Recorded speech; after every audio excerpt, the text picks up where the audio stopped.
Hello everyone, I am Sneha, your English teacher from Nishanti academy. और आज मैं फिर से आपके लिए कुछ इम्पॉर्टेंट वोकैबुलरीज लेके आई हूँ प्रीवियस ईयर के। तो चलिए देखते हैं। फर्स्ट वर्ड क्या है? यूटोपियन। अब यूटोपियन का मतलब क्या है? रिलेटिंग टू और resembling a hypothetical society that is perfect और आइडियल।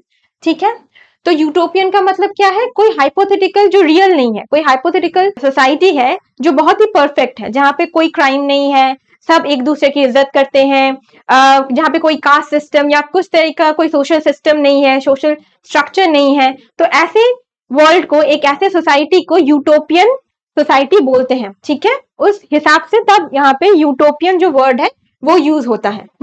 ये यूटोपियन वर्ड आया था थॉमस मोर की एक बुक है, वो है यूटोपिया। तो वहीं से ये यूटोपियन वर्ड आया है। वहीं पे थॉमस मोर ने डिस्कस किया था एक ऐसे हाइपोथेटिकल सोसाइटी के बारे में जहां पे सब कुछ परफेक्ट है। ठीक है, कुछ भी ऐसा नहीं है जिससे कोई प्रॉब्लम क्रिएट हो, सारे इंसान बहुत अच्छे हैं। ठीक है, तो ऐसे सोसाइटी को बोलते हैं यूटोपियन। ठीक है, तो सेकेंड इसका सिनोनिम क्या होगा? आइडियलिस्टिक, परफेक्ट और आइडियल। ऑब्वियसली यूटोपियन का मतलब जो परफेक्ट है उसका मतलब यही होगा ना, आइडियलिस्टिक, परफेक्ट, आइडियल। एंटोनिम क्या होगा? डायस्टोपियन। ठीक है, मतलब उसका उल्टा, रियलिस्टिक, इम्परफेक्ट। तो रियलिस्टिक होगा, इम्परफेक्ट होगा जहां पे उतना ज्यादा परफेक्ट कुछ भी नहीं, क्योंकि परफेक्ट तो कुछ होता ही नहीं, कोई सोसाइटी एकदम परफेक्ट नहीं होती। ठीक है, वो एक यूटोपियन कॉन्सेप्ट है। तो उसका जो ऑपोजिट होगा मतलब वो इम्परफेक्ट होगा, रियलिस्टिक होगा ज्यादा। तो तब वो सब आएंगे इसके एंटोनिम में। ठीक है, नेक्स्ट वर्ड न्यूगेटरी। ठीक है, इसका मतलब क्या है? हैविंग लिटिल और नो इम्पोर्टेंस, वैल्यू और इफेक्ट, फ्यूटाइल और इनइफेक्टिव। तो कोई चीज है या कोई है जिस चीज का कोई इंपॉर्टेंस नहीं है ज्यादा। ठीक है, उसके लिए तब ये वाला वर्ड न्यूगेटरी वर्ड यूज होगा। ठीक है, ज्यादा कोई वैल्यू नहीं है, ज्यादा मतलब ज्यादा इफेक्टिव नहीं है, ऐसी चीज के बारे में जो बहुत ही इनसिग्निफिकेंट है ना। इसका सिनोनिम क्या होगा? वही same, insignificant, futile, ineffective.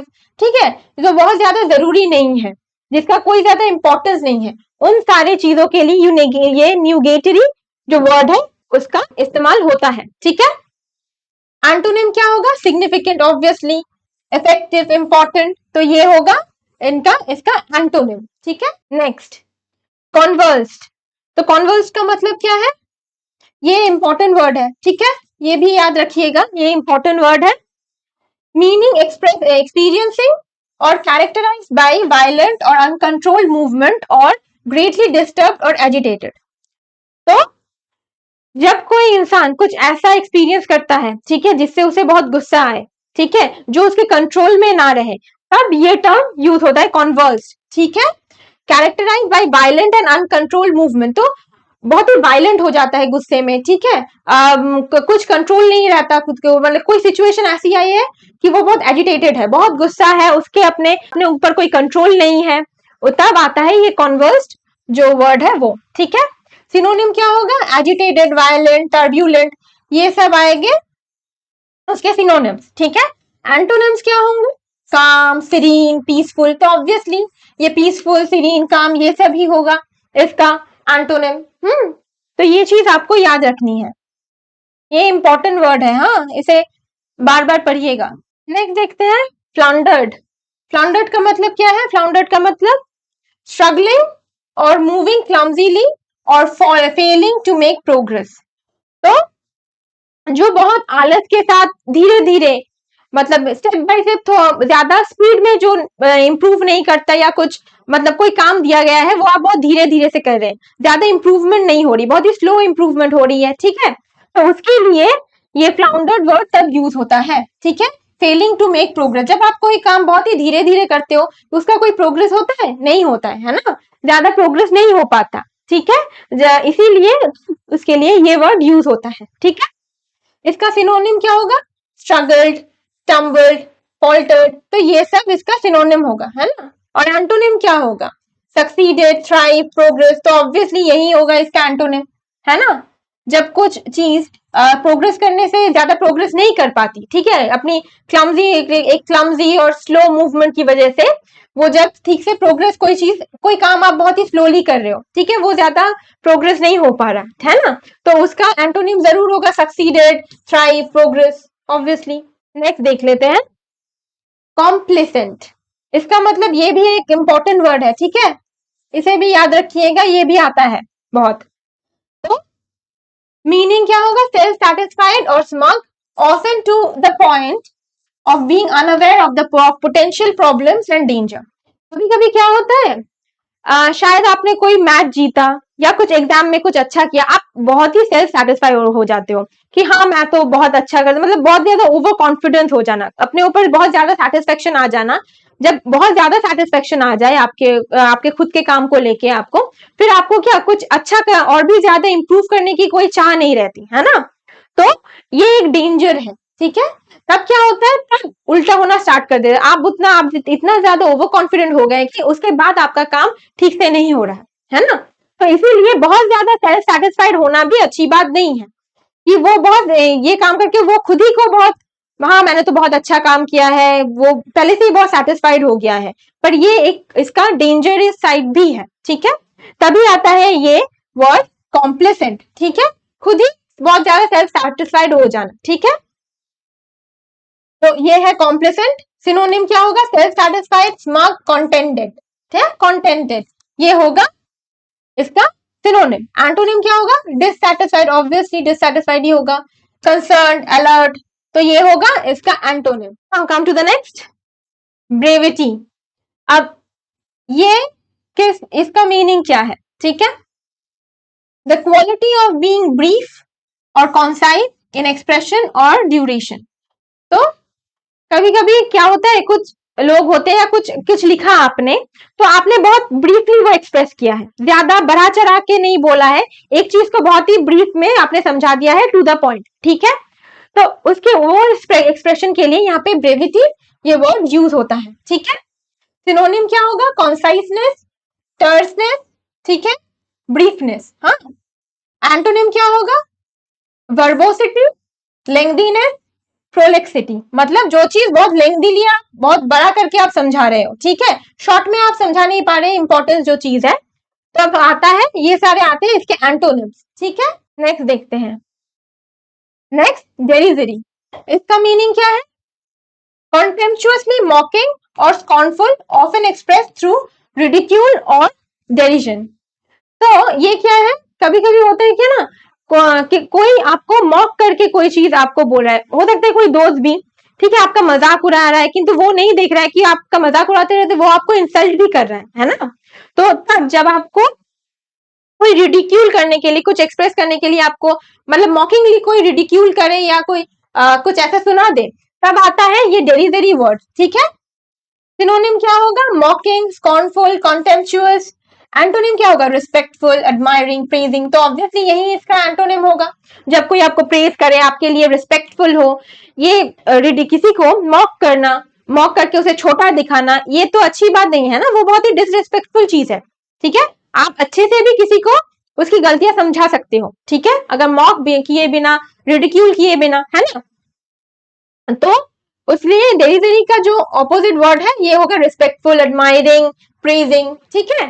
Next देख लेते हैं, ऑब्ट्यूज। इसका मतलब क्या है, लैकिंग शार्पनेस और क्विकनेस ऑफ माइंड, डल और इनसेंसिटिव, ठीक है।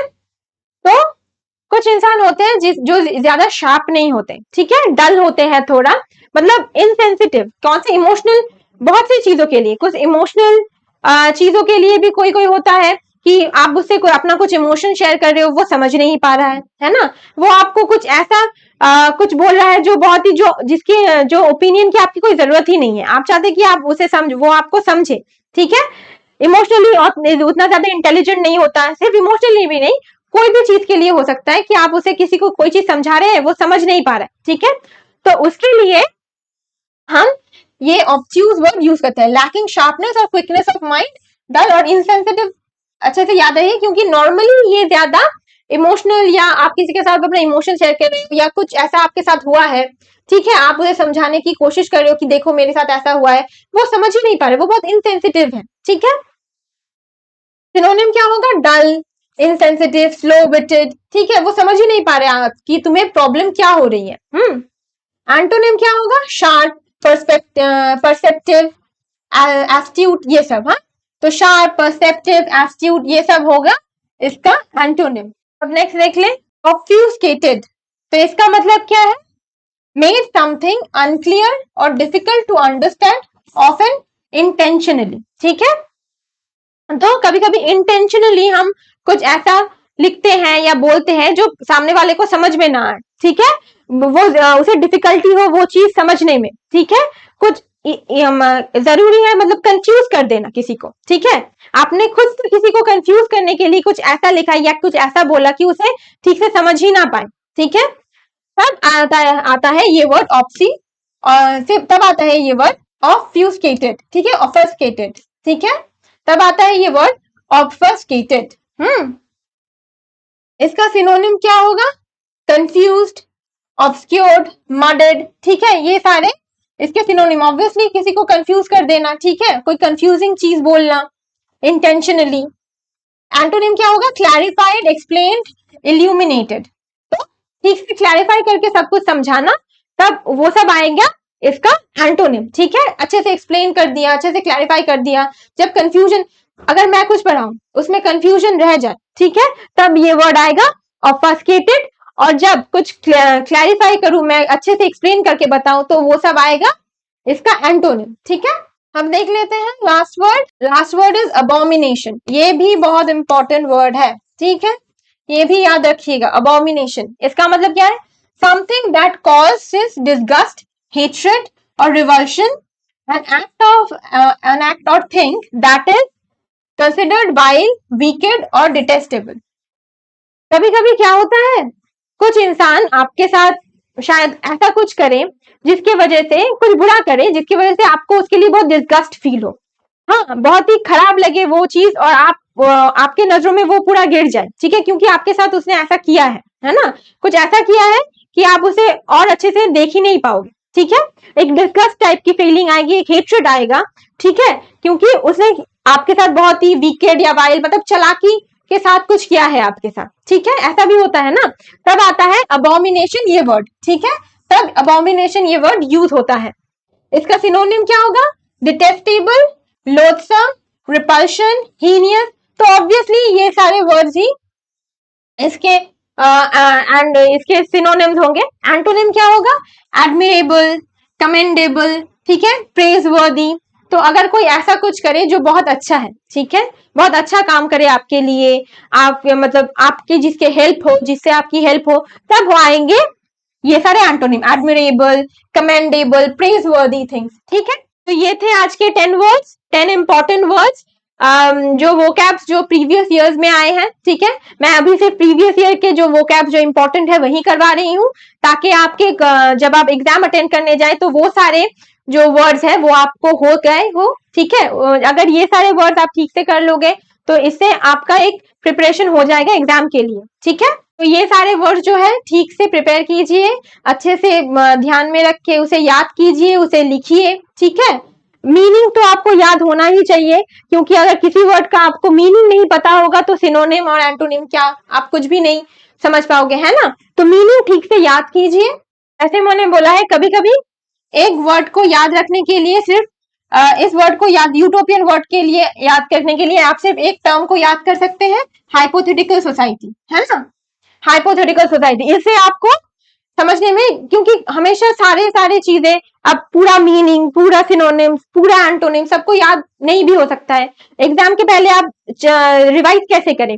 सिर्फ एक वर्ड याद कर लीजिए। ठीक है, मीनिंग से सिर्फ एक जो वर्ड ज्यादा आपको इस जो वर्ड है उसकी मीनिंग को ध्यान में रखने में हेल्प करेगा, वो होगा हाइपोथेटिकल सोसाइटी, यूटोपियन के लिए, है ना। तो इसीलिए सिर्फ कुछ वर्ड्स को याद कर लीजिए। हाँ, इससे आपको ये जो वर्ड्स है उसके मीनिंग याद रखने में, उसे सिनोनिम पहचानने में, एंटोनिम पहचानने में बहुत ज्यादा हेल्प होगी। तो ये था आज के लिए। नेक्स्ट क्लास में मैं और भी वर्ड्स लेके आऊंगी। Have a very nice day, good bye.